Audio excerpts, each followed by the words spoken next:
Salam qadirlik savdoshlar. Bugun biz 49-50 darsni o'tamiz. 49-50 darsi asos so'zlaydiganimiz biz oldingi saytlarda o'rganib o'tgan odatdagi hozirgi zamonningki amaliy ishiltish o'rinlari, darsda yana iltabir. Oldi bilan 49-50 darsning so'zliklari qarab boqaylik. Birinchi so'zning birinchi tovushi nima ekan? B'ga. B'ga ni qo'shsak b. B. Ma u emasa uhlam b. Anki nimkan t bilan shu qo'shilsa ch-da. Ch-qa ni qo'shsak chur, butcher. Butcher degan gap qassob degan gap, qassob. Keyingi so'zning birinchi tovushi nima ekan? M'ga. M'ga i ni qo'shsak meat. Ni qo'shsak meat.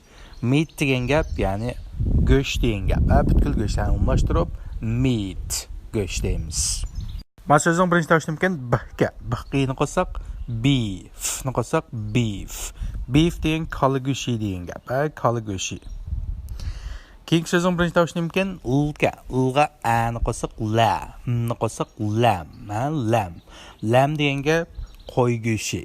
Diqqat qilinglar, b talaffuz qilinmaydi, Lam, qo'y go'shti. Ma so'zning birinchi tovushi nima ekan? Ga. Bravo ga. Qa a ni qo'shsak ha. Dizni qo'shsak haz. Haz. Aykin kan b'ga. B'ning keyingisi nima ekan? Ga. B'ga ni qo'shsak b. Ni qo'shsak bin, d ni qo'shsak binda.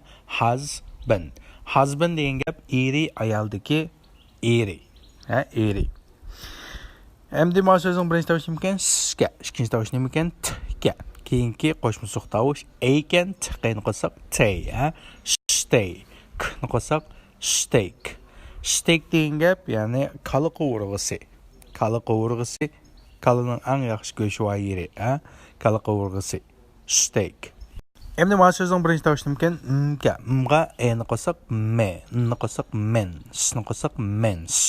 Mens degan gap, ya'ni qijma go'sht. Qijma degan gap. Mens. Endi ma so'zning birinchi tovushi nima ekan? Ch'ga. Ch'ga ni qo'shsak che. Anki nima ekan? K'ga. K'ga ni qo'shsak ke. Ni qo'shsak ken. Chicken, chicken. Yani bunun urg'isi ang beshida ekan, shunga beshini kuchli qilgan sizlar. Chicken. Chicken degan gap, yani to'xu degan gap. So'z sanal bo'lmaydi, chicken deb asanlanmaydi. Chicken. Yani to'xu. To'xu go'shti. Endi ma so'zning birinchi tovushi nima ekan? T'ga. T'ga ni qo'shsak ta. Anan keyin nima ekan? L'ga. Lekin anga qisqa kasni deb o'qiymiz degan to'q, ol deb o'qiymiz degan to'q. Ta'ga olni qo'shsak tell. Tell, tell. Tell degan gap dish, aytish, aytib berish degan gap. Endi ma so'zning birinchi tovushi nima ekan? Tgan, keyindikisi nima ekan? Erga. T bilan er birlashtirib deb o'qiymiz dedik. Ch deb o'qiymiz dedik. Ch. Ch'ga u ni qo'shsak chu. Ana nima ekan? Tilni tishlagan ga. Chuga ni qo'shsak truth. Truth degan gap, ya'ni haqiqat degan gap, haqiqat. Truth. Ma so'zning birinchi tovushi nima ekan? Ayga. Anan keyin nima ekan? Tilni tishlagan zga. Zg'irni qo'shsak there, either. Yoki either. Endi Amerika ingliz tilida ikki xil desang bo'laverdi. Ya'ni either desang bo'ladi, either desang bo'ladi. Ko'pincha ingliz tilida either deb ishlatamiz, Either. Inglizda ko'pincha ingliz tilida either deb ishlatadi. Endi 50 darsning so'zliklariga qarab boqaylik. Birinchi so'zning birinchi tovushi nima ekan? T'ga. T'ga ni qo'shsak t. Aniki nima ekan? M'ga ni qo'shsak may. T'ga ni qo'shsak to. Tomato. Tomato degan nima degan gap bo'ldi degan chog'da pomidor, ya'ni shoxlar deymiz-ku bo'lmasa. Keyingi so'zning birinchi tovushi nima ekan? P'ga. Ni qo'shsak p. P. Aniki nima ekan? T'ga. T'ga ni qo'shsak tay. T'ga ni qo'shsak to. Potato.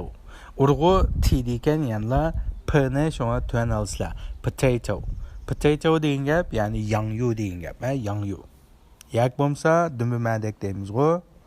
Dumbi madek deymiz, yangyu, Ammo so'zning birinchi tovushi nima ekan? K-ga. K-ga ni qo'shsak ka, anan keyin nima ekan? B-ga. B-ga ni qo'shsak b, anan qo'shma j-ga, j-ni qo'shsak bej. Cabbage. Buningki urg'usi beshda ekan, shunga cabbage. Cabbage degan kollaksay degan gap, kollaksay. Anan keyin ko'ksay nima deymiz? Birinchi tovush nima ekan? L'ga ni qo'shsak la, t'ga ni qo'shsak t, s ni qo'shsak tis. Lettuce. Lettuce. Ma an sozmaysizlar, og'iz ikki tarafga ochildi. Lettuce.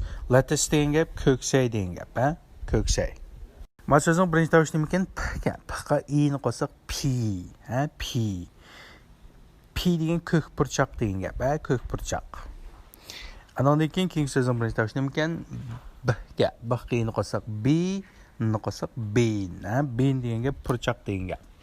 Sizlar mana bu nimaninki Angliyaning bir qiziqarli kinolari bor, shuni ko'rgan. Mr. Bean deb qo'ydi, ya'ni purchaq apandim deb tarjima qilindi.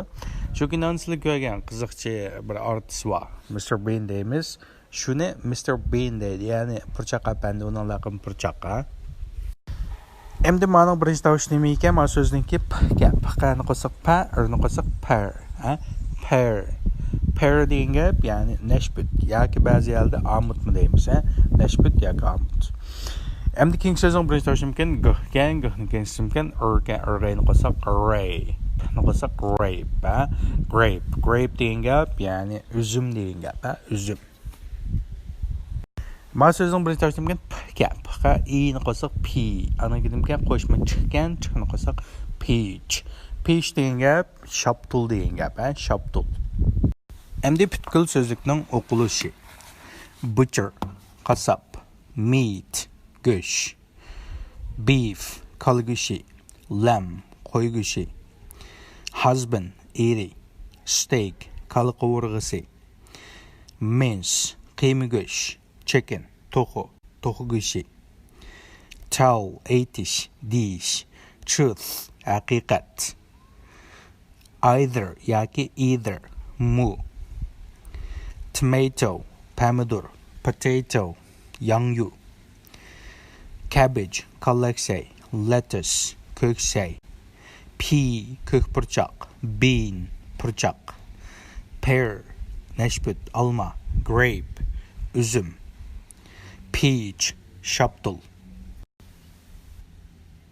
Butcher, meat. Beef, lamb. Husband, steak. Mince, chicken. Tell, truth.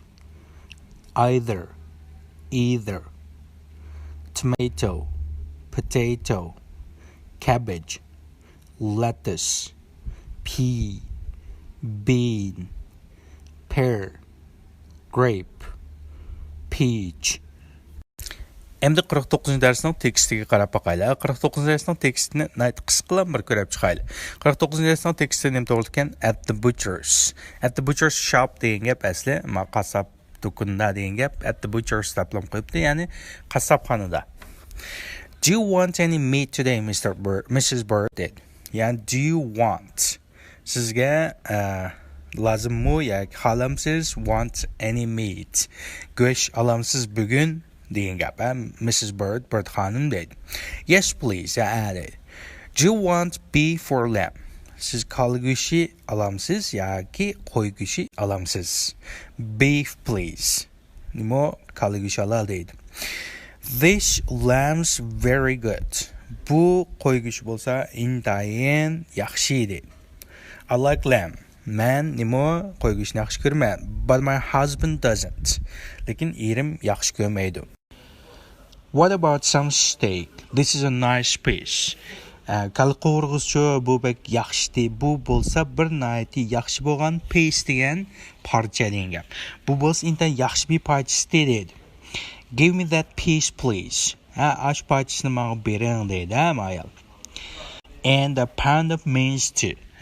Bir pound 255 gram to'g'ri, bir pound nim bering deydi. Qiyma go'sht bering deydi. Two. Mu degan gap qo'y. Do you want a chicken, Mrs. Bird? Do you want a chicken? Yani do you want degan nima gapdi? Sizga lazımmı chicken? To'q go'sht lazımmı Bird xonim dedi. They're very nice. Ular bak yaxshi dedi. No, thank you. Yo'q, rahmat. My husband likes steak. Mening erim nima qali qovurg'isini yaxshi ko'rdi. But, lekin, he doesn't like chicken. Lekin to'q go'shtini yaxshi ko'rmaydi deydi. To tell you the truth, Mrs. Bird, to tell you the truth degan gap. Rost gap qilsam, ko'nglimnikin desam, rost gap qilsam degan gap. To tell you the truth, Mrs. Bird, I don't like chicken either. Menmu toxuni yaxshi ko'rmayman deydi. To'q go'shtini yaxshi ko'rmayman deydi. Shunga bu butun tekst mushu ekan, fikr tekstda asosligi want, like, ikki xil narsa. Ikki xil narsaning farqi ekan, ha. Ya'ni biz hozirgi oddiy zamonni o'rganib o'tgan, hozirgi oddiy zamonda biz qanday savol so'rashni o'rganib o'tgan. O'rganib o'tgan. Shuningki mashq darsdagi bir dars ekan. Endi grammatikalik nuqtalarga qarab boqaylik. Birinchi nuqta I like lamb deydi. I like lamb. Men nim qilim deydi, qo'y go'shtini yaxshi ko'raman. But lekin my husband doesn't. Lekin meningki erim yaxshi ko'rmaydi. Ma but degan gap burunmi chiqqanti, but degan lekin biroq degan ma'nosi chiqadi, ha. Biroq mening erim yaxshi ko'rmaydi. Endi my husband doesn't deb qo'yapti. Keyin nimkan chiqib qopti, narsalar odatdagi ingliz tilida ashta tushirib qo'ysa bo'ladi. Mesela asli ma'nosi my husband doesn't degan gap, my husband doesn't like lamb degan gap desli. Ya, I like lamb. Chunki oldida qo'y go'shtini aylayotganken ham yaxshi ko'rish degan gapni ishlatganken, keyinda ishlatishning hojati qolmabdi. Ya'ni I like lamb but my husband doesn't. Men qo'y go'shtini yaxshi ko'raman, lekin mening yo'ldoshim qanaqa qil deydi? Yaxshi ko'rmaydi deydi. Şuna bu yerki my husband doesn't deganning asli uzatilgan asli nimasi nima ekan? My husband doesn't like nima chicken degan gapga. Ya doesn't like lamb degan gapga, ha? Okay. Bu yerda qisqartirilibdi demoqchi. Endi ikkinchi grammatikaga qarab boqaylik. What about burunmi chiqqanti chu degan ma'nosi chiqadi. Keyingi bir ism kelsa mavuchu, avuchu yoki masalan what about you? Sizchu, ha? What about you? Sizchu masalan biz so'zgil bormiz, sizchu deymiz-ku. We are going to swim. What about you? What about you? Sizchu degan gap, ha? Chu. What about? This is a nice piece. Bu bo'lsa yaxshi bir parchasi degan gapdan what about degan chu degan. What about you? Sizchu. Keyin bir ism qo'yib qo'ysanglar balanchi chu yoki ma'nosi chu degan gap. What about your children? Bolalaringiz chu masalan. Demakchi what about ning keyiniga nima qo'yayotganmiz? Bir ism qo'yib qo'ysak ma'nosi chu degan ma'nosi chiqadi ekan. Endi keyin grammatik. My husband likes steak. Mening erim nima steak. Qal qovurg'isini yaxshi ko'rdi. But he doesn't like chicken. Lekin u nimani yaxshi ko'rmaydi deydi? To'q go'shtini yaxshi ko'rmaydi deydi. To'q go'shtini yaxshi ko'rmaydi deydi. He likes steak. Qaranglar, u yaxshi ko'rdi. Nima uchun bu like so'lab qoldi? Asli yaxshi ko'rishni like deydi to'qshinago. Biz grammatika darsida o'tab oldik. Ya'ni odatdagi hozirgi zamonda odatdagi hozirgi zamonninki nima ma'ni bildirganini men yo'llab berdim shunaqo.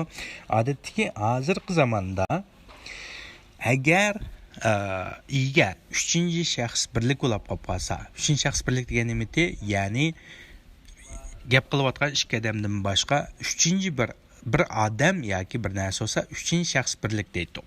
Shunaqo. He endi bu qassob bilan ayol gap qilishyapti. Bular kim to'g'ri gap qiladi? 3-chi bir odam yoki ayolning er to'g'ri gap qiladi. Shunga he, u shunaqa like qa nimani qo'shibdik? Asni qo'shibdik. He likes nima? Steak. U qalgi qo'rg'isini yaxshi ko'rdi. But he masalan bu but he doesn't like chicken. Lekin u to'g'ri go'shtni yaxshi ko'rmaydi. Ya'ni bu vaqtida, ya'ni bu inkor jumla yoki savol jumlaga aylanib ketgan chaqda, ya'ni inkor jumlaga aylangan chaqda dunatni qo'shdik, lekin buni qo'shgandan keyin, bu qo'shimcha belgi kelgandan keyin as o'zini jo'q berib dazga aylandi. Shunaqo. Shunga he doesn't like steak. U yaxshi ko'rmaydi. Nima? Qal qo'rg'isi. Does he like steak? Masalan, savolga aylantirsak, haqiqiy pilla bilan kelgan, ya'ni oddiy hozirgi zamonki haqiqiy pilla bilan kelgan jumlalarni savolga aylantirishda jumlaning oldiga nimani qo'shdik? Jni qo'shdik. Haqiqiy harakatni bildiradigan fe'llar kelgan chaqda, ya'ni shu jumlani savolga aylantirgan chaqda odatga hozirgi zamonda bu jumlani oldiga nimani qo'shdik? Ya'ni jni qo'shib birdik. Lekin ma avval ostida, ma 3-chi shaxs birlik avval ostida bu j kelgandan keyin bu qo'shimcha fe'l kelgandan keyin asosli fe'l bo'lyapti. Shunaqa uningga aslida o'zgarib ketgan as shakli bo'lyapti. Likes bo'lib qolgan shunaqa. Va qo'shimcha fe'l kelgandan keyin likes'dagi C o'zini qo'shimcha fe'lga beryapti. O'z asli holda qaytib keldi. Shuningdek, does he like steak?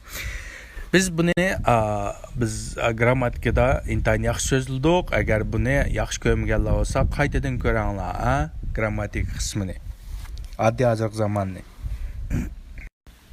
Endi keyingi grammatika. To tell you the truth, Mrs. Birds. To tell you the truth, Mrs. Birds. Sizga rost gap qilsam degan gap. Bu muqimlashib ketgan so'z birikmasi desam bo'ldi. To tell you the truth. Nimishqa bu yer tushunaldi deganni keyin gapirma, hozir mushtaqil desam bo'ldi. To tell you the truth. Sizga rost gap qilsam degan gap. Mrs. Bird xonim, I don't like chicken either. Men mu to'xuni yaxshi ko'rmayman. Yoki amerikaliklar ko'pincha qilsalar either deb oldi, angliyaliklar either deb oldi. Qaysi narsani xato emas. To tell you the truth degan gap, rost gap qilsam degan gap. Endi either qarab boqaylik. Ya'ni bu ikkili so'zningki mu degan ma'nosi chiqadi. Men mu, sen mu, masalan, qo'g'inmi, tavuzmi degan savol emas. Masalan, men mu yaxshi ko'rmaydi, men mu. Shunaqa, tavuzmi pishib qopti degandagi tavuzmi. Shunaqa, ikkilisining mu degan ma'nosi chiqadi. İşletilish jumladagi o'rnimi o'xshashanga qisdi keldi. Lekin birlam o'xshamaydigan yeri nima degan chaqda? Ya'ni tuni ishlatgan chaqda buni bo'lishliq jumlaga, ya'ni jazm qildigan jumlaga ishlatamiz. Ya'ni bunda yaxshi ko'rmay yoki aytma qilma deydigan jumlaga ishlatamiz. Bo'lishliq jumlaga. Endi either yoki either desam bo'ldi dedim-ku, buni nega ishlatamiz degan chaqda bo'lishsiz jumla shakli va yoki ishlatamiz. Ya'ni masalan, men olmani yaxshi ko'rmadsam, bir qilib menmu yaxshi ko'rmayman demoqchi bo'lsa, vaqtida tu nasib bo'ladi. Agar men olmani yaxshi ko'rmayman desam, bir qilib menmi yaxshi ko'rmayman desa, vaqtida either oladi. Odat normal ahvol ostida bu ikkisining farqi shu ishlatilishdiki. Ya'ni tu bo'lishliq shakli keldi. Shunaqa, masalan, I'm going to go to school, I'm going to go to school. Masalan, men maktab bormoqchi desam, ya'ni bir qilib me too This bo'ldi. Menmi shu. This bo'ldi. Endi men maktab bormayman. I don't go to school. Shunaqa, I don't go to school. Men maktab bormayman, ya maktabda o'qimayman desam-chi, ya'ni bir qilib menmi shu demoqchi bo'lsa-chi, vaqtida I don't go to school either. Men mu, chunki I don't, ya'ni bu jumla bo'lishsiz yoki inkor jumla bo'ladi. Shunaqa, unda avvalostida qaysini oldik emas, neither yoki neither oldik emas. Agar bo'lishliq jumla bo'lsa, vaqtida qaysini oldik emas, to oldik emas. Qolgan farqi yo'q, boshqa farqi yo'q. Am bu yoki either'ninki bundan boshqa nihoyatda chiroyli bak yaxshi ishlatish o'rinlari va u chiqqan chaqda men deb beraman. Keyingi darslarda chiqadi. Hozircha bilib oldiganinglar either bilan to o'xshashlar mu degan ma'no berar ekan. To-ni men bo'lishliq jumlaga oldiganman. Bo'lish jumlada masalan bir narsani yaxshi ko'rman yoki bir narsa bo'pti desa, men shunda yoki men yaxshi ko'rman degan ishlatar ekanmiz. Neither'inchi bo'lishsiz jumlaga ishlatar ekanmiz yoki inkor jumlaga. Masalan, bir qilib men tavuzni yaxshi ko'rmayman desa, menmi yaxshi ko'rmayman deganga, ya'ni yaxshi ko'rmayman degan bo'lishsiz yoki inkor jumla bo'lg'achqa, ashtaq sharoit qonun ishlatar ekanmiz, neither'ni ishlatar ekanmiz. Hozircha ikkisining farqini mush ekan deb bilsanglar bo'ldi. Ham tekstning tarjimasiga qarab boqaylik. 49-dars tekstining tarjimasiga qarab boqaylik. Do you want any meat today, Mrs. Bird? Ya'ni Bird xonim, Mrs. degan ma'lum bir odam to'yqadim. Bu nima degan gap? Mrs. Bird degan gap, ayolning erining ismi Bird degan gap. Ya'ni jalingizli to'yqandan keyin Mrs. Palonchi odamning ayoli degan ma'nosi chiqadi, Mrs. Bird, ya'ni Bird xonim deydi. Do you want any meat today? Do you want? Do you deganni do deb oson bo'ldi degandim-ku. Ya'ni agar esingizda bo'lmasa, grammatika darsiga qaranglar. Do you want? Sizga lozimmi? Want degan xolash, qatmoqchi bo'lish, qilmoqchi bo'lish degan. Do you want any meat today? Ya'ni siz bugun bir go'sht olamsiz, go'sht lozimmi sizga, go'sht olmoqchimi bir xonim dedi. Bevosita nima dedi bu? Yes please. Ha, ma'qul, olay dedi. Do you want beef or lamb? Sizga, siz olmoqchimi beef qo'y go'shti or degan yoki degan gap lamb. Siz qo'y go'shti olmoqchimi yoki qo'y go'shti olmoqchimi dedi. Siz qo'y go'shti olmoqchimi yoki qo'y go'shti olmoqchimi dedi. Beef please. Qo'y go'shti dedi. Qo'y go'shti rahmat dedi. Please degan davomli shiltidi. Endi buni tarjima qilmasam bo'ldi. Please degan gap hurmat so'zi. Xafa bo'lmay degan ma'no chiqdi. Anan lekin marhamat degan ma'nosi chiqdi. This lamb's very good. Narsalarning keyingi bir pash qo'yib asini qo'ysak nima bo'ldi? Shu narsa bo'lsa. This lamb is very good. Bu qo'y go'shti bo'lsa bak yaxshi. Lamb isni qisqartirib lambs deydi. This lamb's very good. Bu qo'y go'shti bak yaxshi deydi. Anika ayol deydi I like lamb. Men qo'y go'shtini yaxshi ko'raman. But my husband doesn't. Lekin mening erim yaxshi ko'rmaydi. Grammatika qismi deb bo'ldik, ya'ni asli my husband doesn't like degan gapdi. My husband doesn't like lamb degan gap. Lekin oldida I like lamb deb qo'y go'shti to'g'riliq ham yaxshi ko'rish to'g'riliq deb bo'lgandan keyin shuni qisqartib aytgan. I like lamb, men qo'y go'shtini yaxshi ko'raman, but lekin my husband doesn't. Lekin mening erim yaxshi ko'rmaydi dedi. What about some steak? Azroq qaliq qo'rg'ischu. This is a nice piece. Bu was intan yaxshi bir parchasi. Give me that piece please. U parchani menga bering dedi. Give me that piece please. U parchani menga bering. Men o'tganda deb bo'lgandim, ya'ni ikki to'ldirg'ich kelsa, odamni bildiradigan to'ldirg'ich oldiga keldi, narsani bildiradigan to'ldirg'ichi keyinga keladi. Bu yerda ikki to'ldirg'ich bor ekan, shunaqo. Yani give me bering menga bu that piece u partisini menga degan ikki to'ldirg'ichi bor ekan. Shunga odamni bildiradigan, ya'ni menga degan me oldiga kelibdi, bir partisi degan keyinga kelibdi. Unda sharoitda o'tirliqqa tushib qo'shmaysizlar degandim-ku. Endi ko'z oldimizga adamga buyruq o'tinish yoki buyruq o'tinish talaffuzda gap qanchag'imizda you give me deb jumaymiz dedik. You'ni ap jumaymiz, shunlashqa give me that piece please degan gap, men u partisini bering degan gap. Xapamay. And a pound of mince too. Hamda bir pound nima mince. Mince degan nimti qiyma go'sht. Hamda bir pound qiyma go'sht bering de. Qiyma go'shtmi bering. Again do you want a chicken, Mrs. Bird?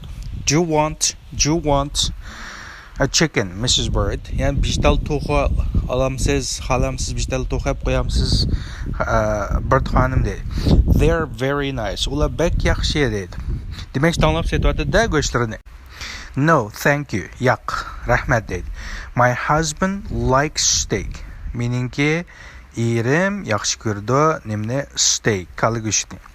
But he doesn't like chicken. Lekin u yaxshi ko'rmaydi nimani? To'g'ri go'shtini. To tell you the truth, Mrs. Bird xonim, rost gap qilsam sizga, I don't like chicken either. Men yaxshi ko'rmayman to'g'ri go'shtini. Bu either degan gap nima uchun bu gapdi? Ya'ni tushunamabdi degan chaqda grammatik qismi dedim. Ya'ni bu inkor jumla o'g'achqa. Men yaxshi ko'rmayman degachga either napda. Agar men yaxshi ko'rmayman desam nimani oldim? I like chicken too deb elish kerakdi. Shunaqo, agar men to'g'ri yaxshi ko'rmayman desam-chi, I don't like chicken either deb olganmiz-a, ashunga diqqat qilsanglar bo'ldi. Endi tekstning o'qilishi. Tekstni o'qigan chaqda men yana burunqiga o'xshash asta bir qatim o'qirman, normal suratda bir qatim o'qirman, tez suratda bir qatim o'qirman. Sizlar shu bo'yicha mashq qilsizlar, eng yaxshisi tekstlarni cho'qim yodlab etinglar, oddiy ko'rmanglar. Yodlab etsanglar, muskullaringiz bo'shaydi. Talaffuzini chiqargan chaqda ishtik talaffuz qila oladigan bo'lasizlar. Tekstning asta o'qilishi. At the butcher. Do you want any meat today, Mrs. Bird? Yes, please. Do you want beef or lamb? Beef, please. This lamb's very good. I like lamb, but my husband doesn't. What about some steak? This is a nice piece. Give me that piece, please. And a pound of mince, too. Do you want a chicken, Mrs. Bird? They're very nice. No, thank you. My husband likes steak, but he doesn't like chicken. To tell you the truth, Mrs. Bird, I don't like chicken either. And the text normal o'qilishi, at the butcher's. Do you want any meat today, Mrs. Bird? Yes, please. Do you want beef or lamb? Beef, please. These lambs very good. I like lamb, but my husband doesn't. What about some steak? This is a nice piece. Give me that piece, please. And a pound of mince too. Do you want a chicken, Mrs. Bird? They're very nice. No, thank you. My husband likes steak, but he doesn't like chicken. To tell you the truth, Mrs. Bird, I don't like chicken either. And the text is red toqilishi. Do you want any meat today, Mrs. Bird? Yes, please. Do you want beef or lamb? Beef, please. This lamb's very good. I like lamb, but my husband doesn't. What about some steak? This is a very nice piece. Give me that piece, please, and a pound of mince too. Do you want a chicken, Mrs. Bird? They are very nice. No, thank you. My husband likes steak, but he doesn't like chicken. To tell you the truth, Mrs. Bird, I don't like chicken either. Әмді әлігінші дәрісті пақатлам немкен he likes, u yaxshi ko'rdi, but he doesn't like. Lekin u yaxshi ko'rmaydi deganning mashqi ekan. Buning cho'ng mashqi yo'q ekan. Har ikki dan rasmda birlashtiriblam bir qatim o'qib birman. Siz mashq qanchaqda shu bo'yicha naytda ko'p mashq qilsanglar bo'ldi. 13-14. He likes choice tomatoes, but he doesn't like new potatoes. U ali darajalik nimani yaxshi ko'rdi, sho'xilni yaxshi ko'rdi, yoki pomidorni yaxshi ko'rdi, lekin u yeng'i nimani yangyoni yaxshi ko'rmaydi. 15-16. He likes fresh cabbage, but he doesn't like fresh lettuce. U sap yeng'i degan gap ku, fresh degan gap. U yeng'i ko'ksayni yaxshi ko'rdi. U yeng'i kollaksiyani yaxshi ko'rdi, lekin u yeng'i ko'ksayni yaxshi ko'rmaydi. 16-17. He likes garden peas. U nimani yaxshi ko'rdi? Ya'ni gulluk tiki, ya'ni demakchi bog'cha o'stirgan yeshil purchoqni yaxshi ko'rdi, but he doesn't like garden beans. Lekin u bu bog'cha degan demakchi o'zining o'ylasini kengaytirib qo'ygan nimani purchoqni yaxshi ko'rmaydi deydi.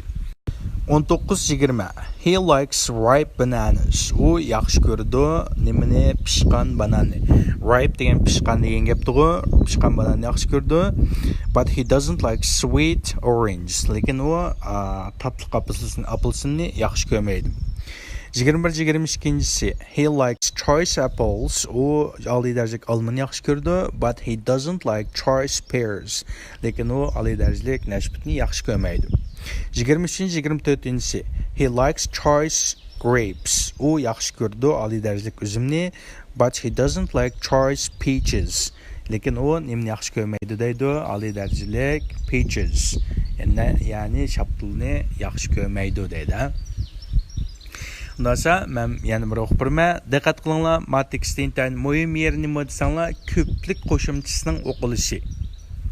He likes choice tomatoes, but he doesn't like new potatoes. He likes fresh cabbages, but he doesn't like fresh lettuces. He likes garden peas, but he doesn't like garden beans. He likes ripe bananas, but he doesn't like sweet orange. He likes choice apples, but he doesn't like choice pears. He likes choice grapes, but he doesn't like choice peaches. Bu yerdan diqqat qilgan bir yering nima degan chaqda, ma so'zliklarningki, ya'ni ismlarning, ya'ni ko'plik qo'shimchasi bor emas, ko'plik qo'shimchasini qo'shgandan keyin biz uch xil o'qiymiz degan to'q. C, Z yoki S deb olamiz degan to'q.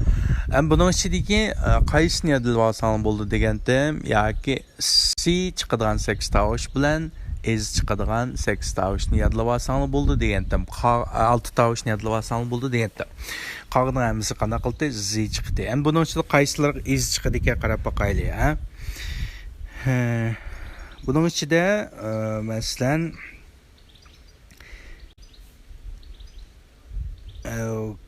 peach. Peach nimla qilishibdi ch bilan. Shunga is deb olasizlar. Peaches. Anakin lettuce. Lettuce degan s bilan qilishibdi. Shunga as qo'shgandan keyin is deb qo'shildi. Lettuces. Lettuces.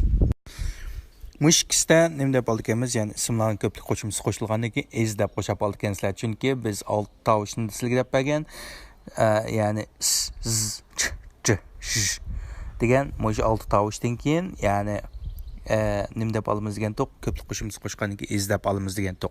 Shunda diqqat qilsizlar. Endi s deb olgan qaysi bor ekan? S deb olgandan grapes bor ekan. Grape bilan qilishibdi shunaqa. Bu s chiqadigan, ya'ni deb talaffuz qildigan tovushlarning ichida bordi. Shunlashqa grape-ga as qo'shgandan keyin grapes deb chiqish kerak. Z chiqarsang bo'lmaydi, yoki is chiqarsang bo'lmaydi. Grapes desang bo'lmaydi. Grapes desang bo'lmaydi. S deb gap yo'q. Grapes. P bilan C orasida hech narsa chiqarmasliging kerak. Qavunning hammasini qanday chiqardik ekanmiz? Z deb chiqardik ekanmiz. Sizlar mani mashq qancha qildi? Cho'qim shu buncha mashq qilsizlar. Masalan, tomatoes, potatoes, tomatoga zini qo'shimiz tomatoes, potatoga zini qo'shimiz potatoes. Andan keyin cabbage'ga zini qo'shimiz cabbage, andan keyin pea ga zini qo'shimiz peas, bean ga zini qo'shimiz beans, andan keyin banana ga zini qo'shimiz bananas, andan keyin orange ga zini qo'shimiz orange. Andan keyin apple ga zini qo'shimiz apples, pear ga zini qo'shimiz pears. Bularning hammasi qanday ekan? Bu 14 tovushning ichida yo'q ekan, ya'ni is chiqadigan va s chiqadigan. Unda bo'lgan chaqda hammasini talaffuz qilgan chaqda ko'plik qo'shimchasi qo'shgandan keyin z deb qo'shib olsizlar. Ashtaga diqqat qilinglar. Tomatoes, potatoes, cabbage, peas, beans, pears, apples hammasiga z chiqadi. Qadrli savdoshlar, shuning bilan bizningki 49-50 darsimiz mishada oxirlashdi. Xayr, xush vaqt bo'linglar. Bu qatimliq mashq darsini men to'xtirma. Shu vaqtda mashq darsiga yaxshi qatnashinglar. Oddiy hozirgi zaman intayin muhim. Buni cho'qim yaxshi bilmasanglar olmaydi, mashqqa qatnashmasanglar olmaydi. Ko'pincha qatnashmaysizlar. Mashq qatnashmasanglar, u darsni ko'rib nimqon faqat 60% unumga erishalasizlar. Qolgan 40% mashq darsidan keladi. Shunlashqa mashq darsiga vaqtida qatnashinglar. Xayr, xush vaqt bo'linglar.